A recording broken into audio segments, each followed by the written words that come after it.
किसान भाइयों, गर्मियों के दिनों में अगर आपका खेत इस टाइम पर खाली है तो आप उड़द की खेती कर सकते हैं। आज की वीडियो में हम उड़द की खेती के बारे में संपूर्ण जानकारी देने वाले हैं, तो आप पूरा वीडियो देख लीजिएगा, स्किप मत करिएगा, क्योंकि हम आज की वीडियो में आपको बुआई कब करनी है, बुआई करते समय आपको तैयारी कैसे खेत की करनी है, उड़द की कौन सी किस्म से आपको ज़्यादा उत्पादन मिलेगा, गर्मियों के मौसम में आप कौन सी किस्म की बुआई कर सकते हो, आपको रोग बीमारियों से बचाव कैसे करना है, बीज की मात्रा कितनी लेनी है, बीज उपचार करना कैसे है, क्या फ़ायदे इसके रहेंगे, उर्वरक आदि आपको कितनी डालनी रहेगी, रोग बीमारियां आपको कैसे दूर करने हैं, और बहुत से जो छोटे छोटे महत्वपूर्ण बिंदु हैं उन सभी को हम इस वीडियो में शामिल कर रहे हैं। तो यदि किसान भाइयों इस टाइम पर आपका खेत खाली है तो उड़द की खेती आप करके अच्छी खासी कमाई भी कर सकते हैं और अच्छा फ़ायदा आपको मिल सकता है।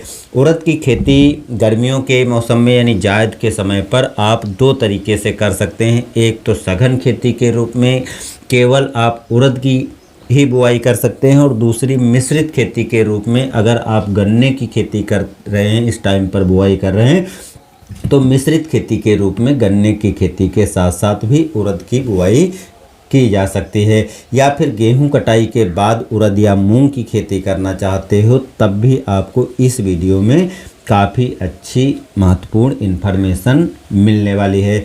तो आज की इस वीडियो को आप देखिएगा पूरा। अगर आपको वीडियो पसंद आता है तो दूसरे भाइयों तक शेयर कर दीजिएगा, वीडियो को लाइक कर दीजिएगा और कमेंट भी करिएगा। जो जानकारी इस वीडियो में छूट गई है किसी कारण से तो उसके लिए आप कमेंट में बताइएगा, तो आने वाली आगे भी जानकारी हम आपको दे देंगे। इसके लिए दोस्तों चैनल को सब्सक्राइब कर लीजिएगा और बेल आइकन भी दबा कर रखिएगा। बुवाई का समय। बुआई के समय की बात करें तो उड़द की बुआई गर्मियों के दिनों में 15 फरवरी से 15 मार्च का काफ़ी अच्छा टाइम रहता है। तो इस टाइम पर आप उड़द की बुआई करेंगे तो आपको उत्पादन अच्छा तो मिलेगा, इसके साथ साथ आप समय पर कटाई भी लास्ट में कर पाएंगे, जिससे आपका फ़ायदा होगा और नुकसान नहीं होगा। गर्मियों के महीने में उड़द की सघन खेती और मिश्रित खेती दोनों तरीके से आप कर सकते हैं। खेत की तैयारी। किसान भाइयों, जायद यानी गर्मियों में उड़द की खेती करने के लिए जो मिट्टी है वो दोमट या मटियार काफ़ी अच्छी मानी जाती है। अगर आपका खेत मिट्टी या दोमट मटियार है तो आपको और भी अच्छी उपज मिल जाएगी। दोमट और मटियार मिट्टी काफ़ी अच्छी मानी जाती है, ख़ास तौर से गर्मियों के दिनों में उड़द की खेती के लिए। खेत की तैयारी करते समय सबसे पहले तो आपको खेत की जुताई कर देना है। जुताई करने के बाद आपको खेत को समतल यानी लेवल कर लेना है। लेवल करने के बाद खेत में एक्स्ट्रा पानी निकास की व्यवस्था भी कर लेनी है। इतना करने के बाद आपको फिर से खेत की जुताई कर देनी है, और एक जुताई करने के बाद फिर उसमें कंपोस्ट खाद भी डाल देना है। कंपोस्ट खाद जो आपको डालना है प्रति एकड़ 3 ट्राली जरूर डालें, क्योंकि कंपोस्ट खाद उड़द की खेती के लिए काफ़ी फ़ायदेमंद होती है। तो उड़द की खेती यदि करना है तो आप कंपोस्ट खाद जरूर डालिएगा। आप कंपोस्ट खाद बिखेर देने के बाद एक जुताई आपको रोटावेटर से कर देनी है और 2 जुताई आपको कल्टीवेटर से कर लेनी है, जिससे मिट्टी काफ़ी अच्छे से भुरभुरी हो जाए और जो कंपोस्ट खाद आपने डाली है वो मिट्टी में अच्छी तरह से मिक्स हो जाए। अगर आप रोटावेटर से नहीं जुताई करना चाहते हैं तो 2 जुताई आपको हैरो से कर देनी है और 2 जुताई आपको कल्टीवेटर से कर लेनी है। उसके बाद पाटा लगा करके खेत को समतल कर लेना है। खेत को समतल करने के बाद फिर आप उसमें उड़द की बुआई कर सकते हो। उड़द बुआई के पहले आप मेड़ डाल सकते हो या बुआई करने के बाद डाल सकते हो। जो मेड़ आपको बीच में डालनी है वो पतली पतली क्यारियों के रूप में डालनी है। तो 12 से 14 फीट का आप बीच का गैपिंग रख सकते हो, जो कि बुआई करने के बाद या पहले आप कर लीजिए, जिससे सिंचाई करना आपको आसान हो जाएगा और जो पानी एक्स्ट्रा जमा होगा खेत में उसको बाहर निकालना भी आसान हो जाएगा। इस तरीके से आपको मेड़ डाल लेना है, और जब आप बुआई कर रहे हो तो आपको लाइन से लाइन की दूरी जो है 1 फीट रखनी है, यानी 12 इंच से 15 इंच की रखनी है, और पौध से पौध की दूरी 4 से 5 इंच की रखनी है। उन्नत किस्में। उन्नतशील किस्में आपको बुआई करनी है, कम समय में पककर तैयार हो जाएं, रोग प्रतिरोधी किस्में हों और जिन किस्मों की आप बुआई करो वो उत्पादन भी आपको ज़्यादा से ज़्यादा देने वाली हों। तो ज़्यादा उत्पादन देने वाली, रोग प्रतिरोधी, कम समय में तैयार होने वाली जो उड़द की वैरायटियां हैं, रोग बीमारियां भी इन वैरायटियों में कम लगती हैं। गर्मियों के लिए जो अच्छी किस्में हैं उसमें से T9 यानी टाइप 9 किस्म है, जो कि 70 से 80 दिन में पककर तैयार हो जाती है। इस वैरायटी से 10 से 12 कुंतल तक पैदावार मिलती है।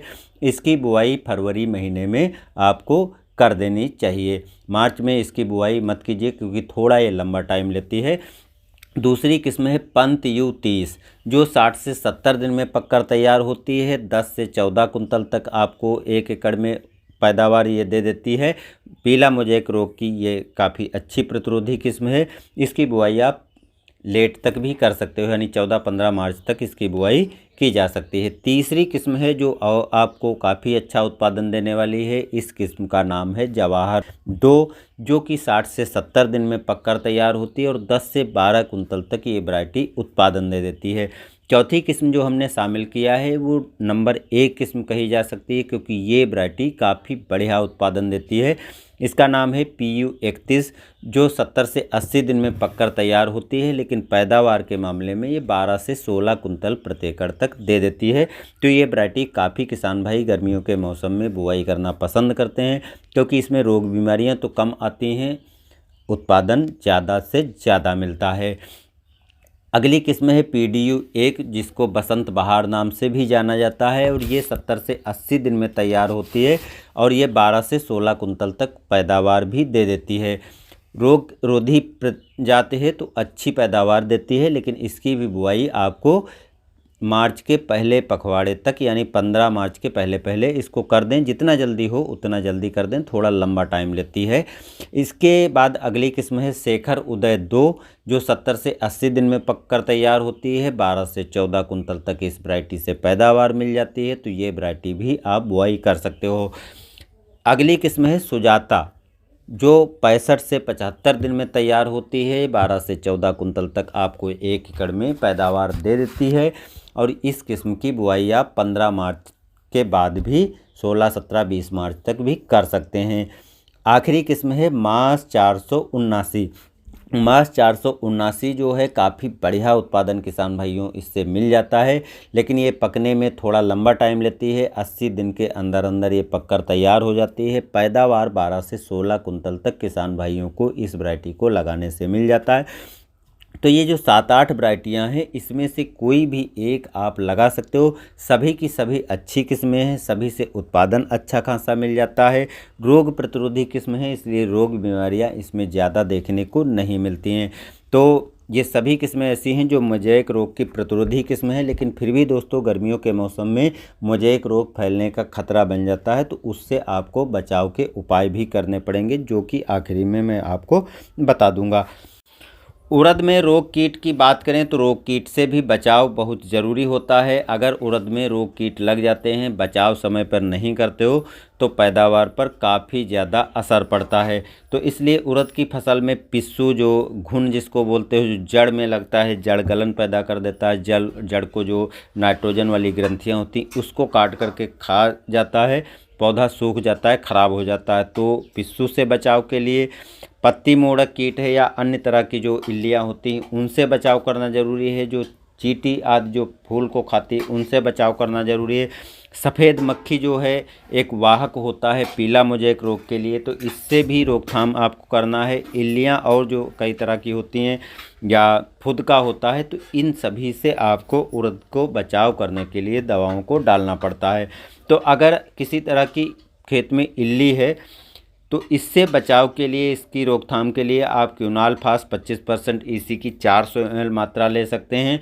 सफ़ेद मक्खी, थ्रिप्स, हरा फुदका आदि हैं तो डाईमिथोएट 30% EC की आती है, इसकी 400 ml मात्रा लेकर के प्रति एकड़ डाल सकते हैं। या दोनों तरह के जो कीट लगे हुए हैं तो इसके लिए थायोमेथाक्सम 12.6% और लैम्डा साइलोथ्रीन 9.5%, जेडसी फार्मूले में जो अलिका नाम से सजेंटा की आती है, इसकी 50 ml मात्रा 1 एकड़ में स्प्रे कर सकते हैं। तो इस तरीके के जो रोग कीट बीमारियां लगती हैं उससे आपकी उड़द की फसल बच जाती है। किसी भी पौधे पर अगर आपको मोज़ेक रोग दिखाई पड़ता है तो उस पौधे को खेत से निकाल करके खेत से बाहर कर देना है और उसके बाद ही दवाओं को डालना है, जिससे रोग बीमारी आगे ना फैलें। क्योंकि मोज़ेक जो है सफ़ेद मक्खी के कारण दूसरे पौधे पर भी फैलता है, तो इसलिए सफ़ेद मक्खी से बचाव करना ज़रूरी है। अगर खेत में मोज़ेक फैल चुका है तो उन पौधों को निकाल करके आप एक फफूंदनाशी का भी स्प्रे कर सकते हो। जो मैंने उपचारित के लिए फफूंदनाशक बताए हैं उन्हीं फफूंदनाशक को आप इसमें एक स्प्रे भी कर सकते हैं। अब उड़द में जो फूल आता है उस समय भी बहुत ध्यान रखना ज़रूरी है, क्योंकि उड़द में फूल आने पर सिंचाई आपको बिल्कुल नहीं करनी है। बहुत से किसान भाई सिंचाई कर देते हैं तो सिंचाई करने पर फूल झड़ना चालू हो जाएगा, जिससे नुकसान हो जाएगा। अगर फूल पर चींटी या कीट फूल को रस चूसते हैं तो फूल गिरने लगता है। फूल झड़ने पर कीटनाशक का स्प्रे करें, जो मैंने पहले बता दिया है। मौसम का प्रतिकूल असर होने पर फूल झड़ना चालू हो जाते हैं, तो फूल गिरने से रोकने के लिए आप एक पीजीआर जो होता है उसको डाल सकते हैं। जो दवा मैंने यहाँ पर लगा दी है, तो इस दवा को आप डाल सकते हैं। 4 ml प्रति पंप आपको दवा मिला करके स्प्रे करना रहेगा। बात करते हैं बीज की मात्रा की। तो उड़द की बुआई करने के लिए जो बीज की मात्रा आपको लगानी पड़ेगी वो 6 से 8 किलोग्राम प्रति एकड़ पर्याप्त रहती है। यदि छोटे दाने वाला उड़द है तो आपको 6 किलोग्राम बीज की आवश्यकता पड़ेगी, और अगर बड़े दाने वाला उड़द है तो 8 किलोग्राम प्रति एकड़ बीज की आवश्यकता पड़ती है। तो छोटे दाने वाले और बड़े दाने वाली आपको देख करके उस अनुसार आपको बीज की मात्रा लेनी है। बीज जब भी खरीदें तो अच्छी गुणवत्ता, अच्छी क्वालिटी वाला होना चाहिए। अगर आपके पास घर का सीड्स है तब भी आपको उपचारित करना है। अगर आप मार्केट से ख़रीद कर लाते हो, बीज को उपचारित ज़रूर करना चाहिए। बीज को उपचार करने से दोस्तों जड़ गलन, मोज़ेक, फफूंद रोग से बचाव में काफ़ी अधिक हेल्प मिलती है, क्योंकि ये रोग ऐसे हैं अगर आपके खेत में बाद में लग जाते हैं तो दवाओं को डालने पर अच्छे से कंट्रोल नहीं होते हैं। तो इसलिए बीज को उपचार करना ज़रूरी है।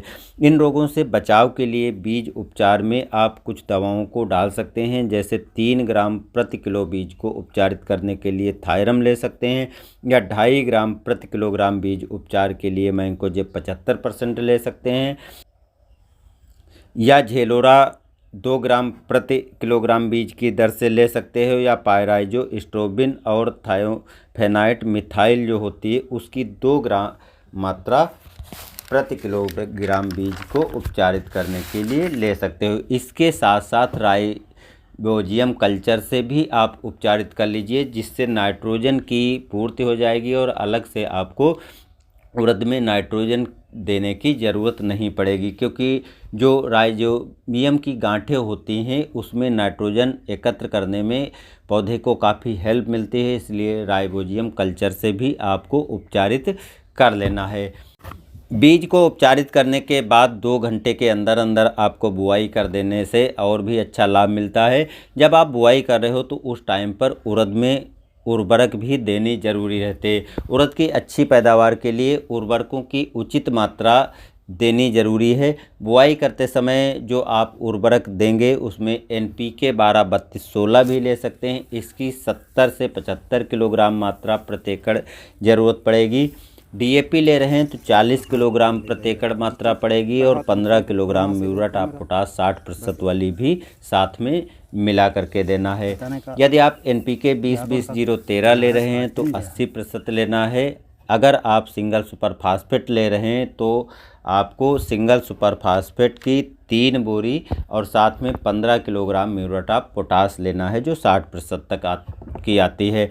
देखिए, अगर आप DAP ले रहे हो या NPK ले रहे हो तो आपको सल्फ़र भी देना ज़रूरी है, क्योंकि उड़द एक ऐसी दलहनी फसल है जिसमें सल्फ़र की कमी हो जाने पर उत्पादन काफ़ी ज़्यादा कम हो जाता है। तो साथ में आप सल्फ़र 90% वाला 8 किलोग्राम प्रति एकड़ मिला करके डाल दें। इसके अलावा अमोनियम सल्फेट को भी डाला जा सकता है। बाकी अच्छे रिजल्ट के लिए, उड़द में अच्छे फ़ायदे के लिए सिंगल सुपर फास्फेट देना सबसे फ़ायदेमंद रहता है। सिंगल सुपर फास्फेट, जिप्सम और अमोनियम सल्फेट आप डाल सकते हैं। तो इस तरीके से कोई भी आप एक उर्वरक ले करके और साथ में बुआई ज़रूर कर दीजिए। बुआई करने के बाद जब आपको उड़द बुआई करने के बाद सिंचाई का टाइम आता है, तो सिंचाई उड़द में आपको बहुत ध्यान रख करके करनी होती है, क्योंकि उड़द में सिंचाई की तो ज़रूरत पड़ती है, लेकिन अगर आपने ज़्यादा सिंचाई कर दी, गहरी सिंचाई कर दी, तो उड़द की फसल ख़राब हो जाती है। तो इसलिए हल्की सिंचाई की व्यवस्था करें। चाहे आप रेन पाइप से सिंचाई कर सकते हैं, स्प्रिंकलर से सिंचाई कर सकते हैं। अगर ये व्यवस्था सिंचाई की नहीं है, तो आप जो सिंचाई कर रहे हैं उसके बाद जितना एक्स्ट्रा पानी है उतना आपको निकाल देना है। अगर आप पानी को खेत में खड़ा रखते हैं तो जड़ गलन रोग लग जाता है और जड़ खराब हो करके और फसल खराब हो जाती है। इसलिए ज़रूरत के हिसाब से आपको नमी बनाए रखने के लिए सिंचाई करनी है। ध्यान देना है कि 30 दिन बुआई के पहले आपको सिंचाई नहीं करनी है, क्योंकि जड़ गलन रोग और जड़ सड़ने का खतरा बन जाता है। तो 30 दिन के बाद में आप सिंचाई करें, पहली सिंचाई। और फूल बनते समय आपको सिंचाई नहीं करनी है, बस खेत में पर्याप्त नमी होना ज़रूरी है। तो इसलिए इन 2 समय पर आपको सिंचाई का ध्यान रखते हुए ही सिंचाई करनी है। तो किसान भाइयों, इसमें हमने लगभग पूरी जानकारी उड़द की खेती संबंधित दे दी है।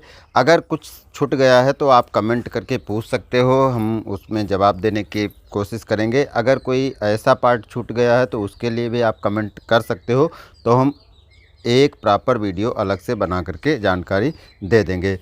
वीडियो पसंद आया हो किसान भाइयों तो वीडियो को लाइक और दूसरे भाइयों तक शेयर करिएगा। चैनल पर नए हैं सब्सक्राइब करिएगा। धन्यवाद।